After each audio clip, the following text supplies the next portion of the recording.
Let me see if anything's on Netflix. Oh, hon, check this out. They added video games. Yeah, they streamed the whole video game straight to you. Really? All right, well, stop me if you see one that looks interesting.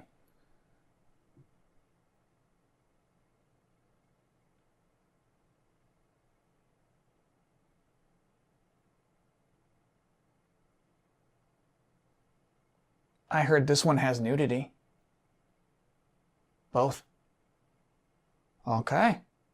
Let me grab some trail mix.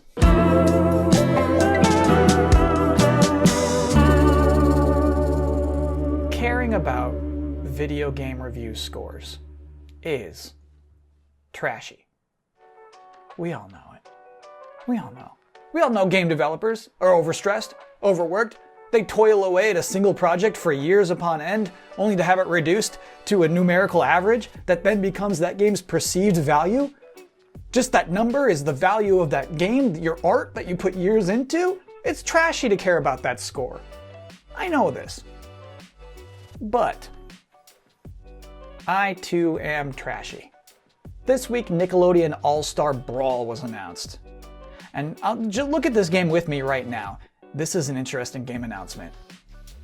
I think this is one of the most interesting game announcements of the year, because look at this thing. I cannot tell at this moment exactly how good or bad this game will be. And I do feel like all of us have this innate ability to just watch a thing and generally get a good idea for whether we're gonna like it or not. This I can't tell.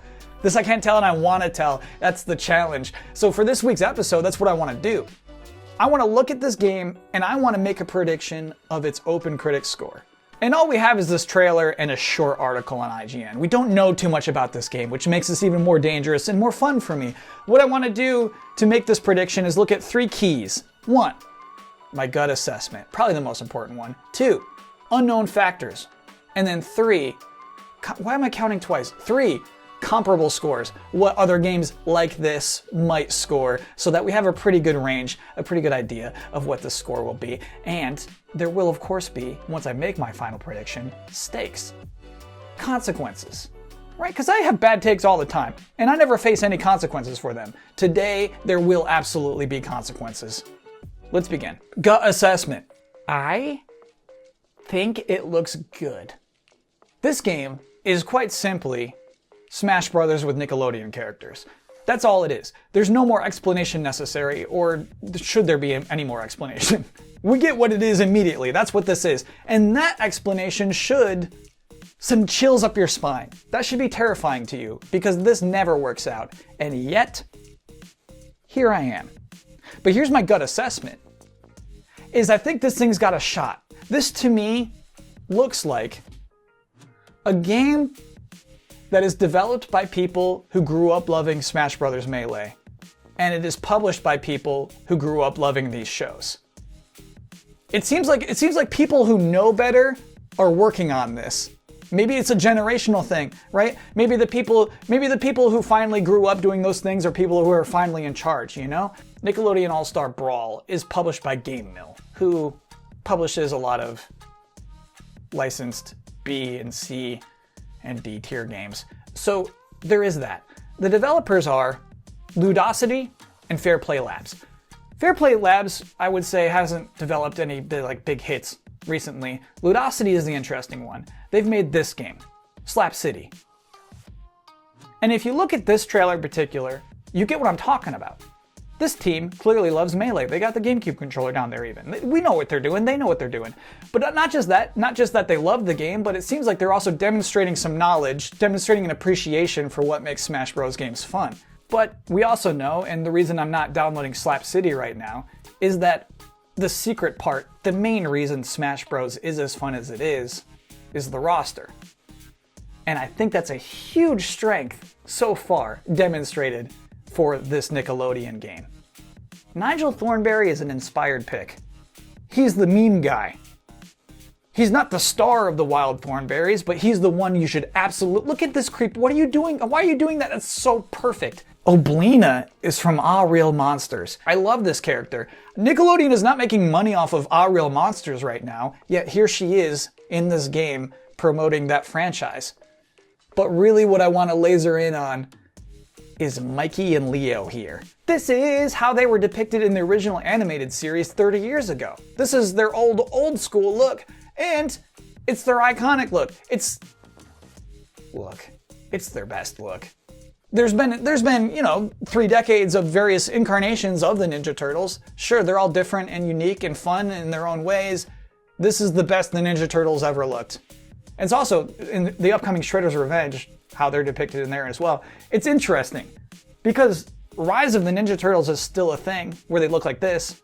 There's a Netflix movie still in development, and so it might make more sense commercially to promote those versions of the Ninja Turtles, and yet, what we're seeing is these versions. It's an interesting shift to me. It makes me wonder if suddenly Nickelodeon has great taste in turtles, or, which is probably more likely, that millennials and boomers are spending more money on turtles that look like this than zoomers are on turtles who look like this. Probably chasing the money. Regardless, look at this screenshot of Leonardo. Leo! That's Helga Pataki. Leave her alone. That's a little girl. What are you doing, bro? Look at this screenshot. There's Nigel Thornberry. He punched her. Nigel Thornberry just punched that middle schooler into the air. This is what's generating the excitement for this game. This is it. This cruelty and madness. That's perfect. That's what everybody. We're all trash. Welcome to my junkyard. We're all trash. We want this trashiness. Because it should be worth mentioning, Game Mill themselves published previously 2 Nickelodeon kart racing games that had mostly the same roster. However, it's different here. They're fighting here. It's a whole different game.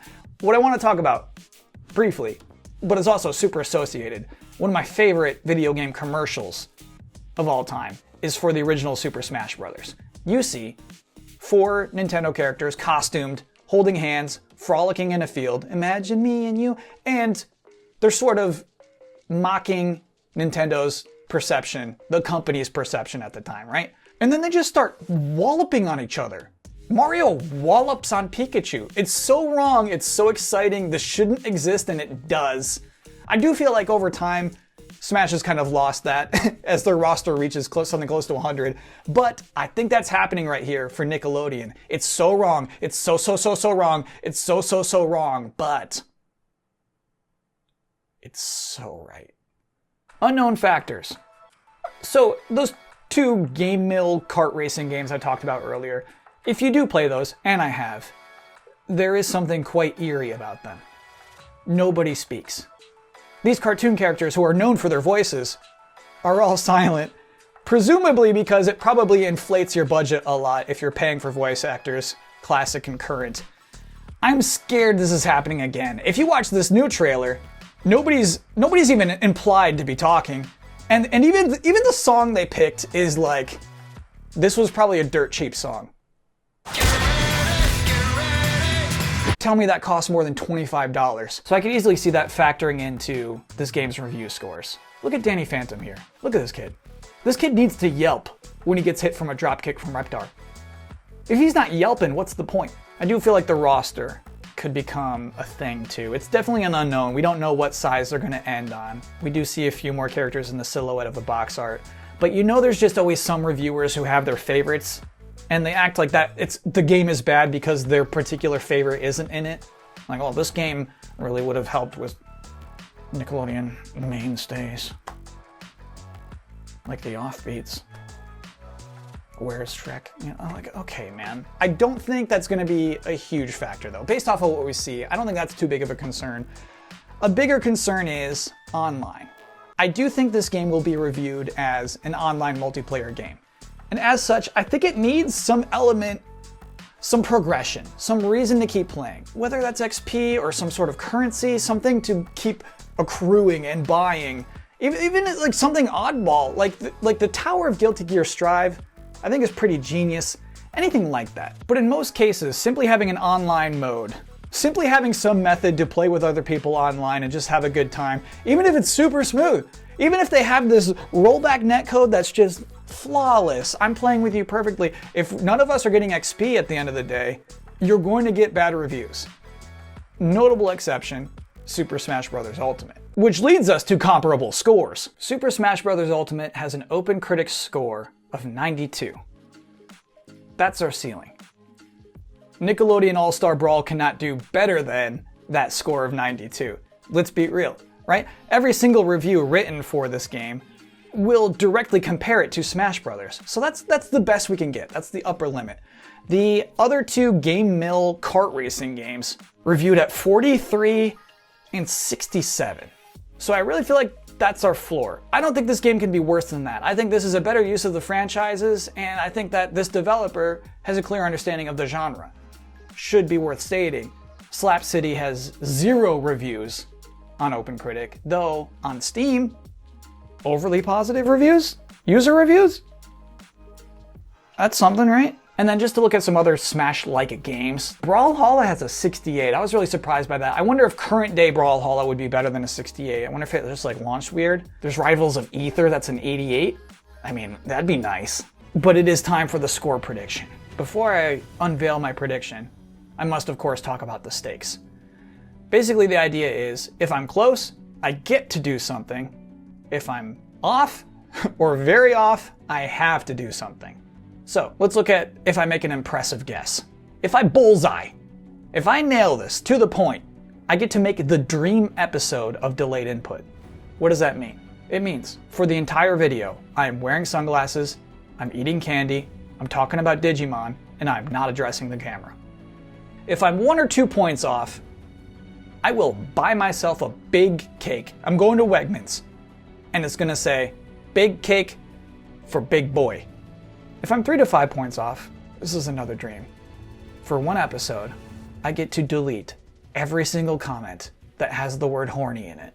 Okay, next we're in the not that impressive range. So if I'm 6 to 10 points off, Nickelodeon merchandise will become the new fashion theme for a whole season of delayed input. If I'm 11 to 15 points off, my beloved cat Mucho will replace me as host for 1 episode.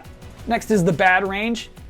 If I'm 16 to 20 points off, I must print out the most liked comment to this episode and pin it or attach it to the backdrop for the rest of this show's existence. If I'm 21 to 30 points off, I must memorize and recite 3 minutes of dialogue from Doug. Finally, the just wrong range. If I'm 31 to 40 points off, Shrek is dead. Shrek is no more, will never be mentioned on this show ever again, and instead, I must make one reference to Sam Dullard from Rocket Power every episode. And finally, if I am somehow, some way, an absolute fraud, if I am more than 40 points off of my guess, I will get a tattoo of Angelica's beloved doll Cynthia. And I know what you're like, bro, it's not, don't do, I'm telling you, I will do it, but I'm also telling you, I won't be that far off. There's no way. There's no way. Here's what I'm thinking. I'm thinking this is going to be a good game. I see a good game in this trailer. I see it, I feel the good game. I'm also thinking they will not pay for voice actors. And so here we go. I believe that 1 week after the release of Nickelodeon All-Star Brawl, the OpenCritic score will settle on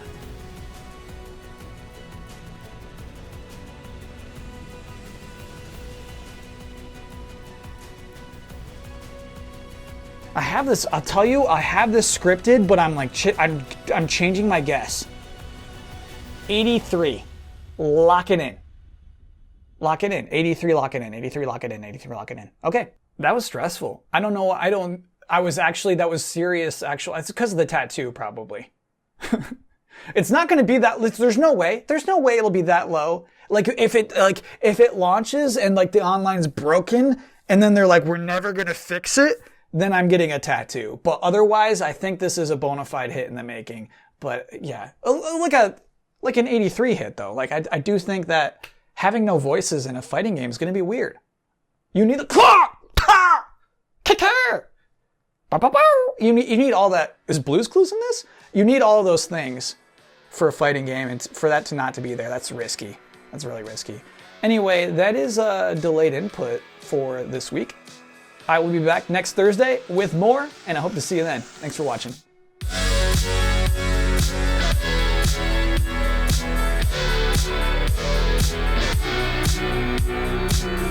Breaking news in the bonus bit early on this very Thursday. Valve finally unveiled their portable game console. Unfortunately, it is not called the Steam Pal, as it was codenamed, but it shall be known as the Steam Deck, which is, honestly, that's a good name. It is indeed coming out this year, sometime in December. Here are my 3 big takeaways. Number 1, it is ugly. Clearly, you see what I see. It's ugly, though, in a way that is confidently ugly. It says, I am just here to play games. I don't really care how ugly I am. And I think that's admirable. Number 2, I really like the button and analog stick placement here. Looking back at the Switch for a second, I have long hated where these discombobulated sticks are located, and that, like, you can't rest your thumb on the D-pad without coming in from a weird angle, and that is all to accommodate that these things disconnect and become dinky controllers themselves. Back to the Steam Deck. Look how this was written. Full-sized controls, positioned perfectly within your reach. I don't think they're trying to take Nintendo down, right? But I do feel like that bullet point right there is highly targeted to what we have all experienced with the Switch already. And then takeaway 3, there are 3 considerably different prices this is available for, and while $650 is a lot of money, I appreciate that the option is presented. Like, hey, if you want a hard drive with a lot of space, this thing is going to be expensive. There's just something tidy and upfront about that, and I like it. Cool to see this. Cool to see that it is coming out this year, and cool to see general enthusiasm for this product. Good job, Valve.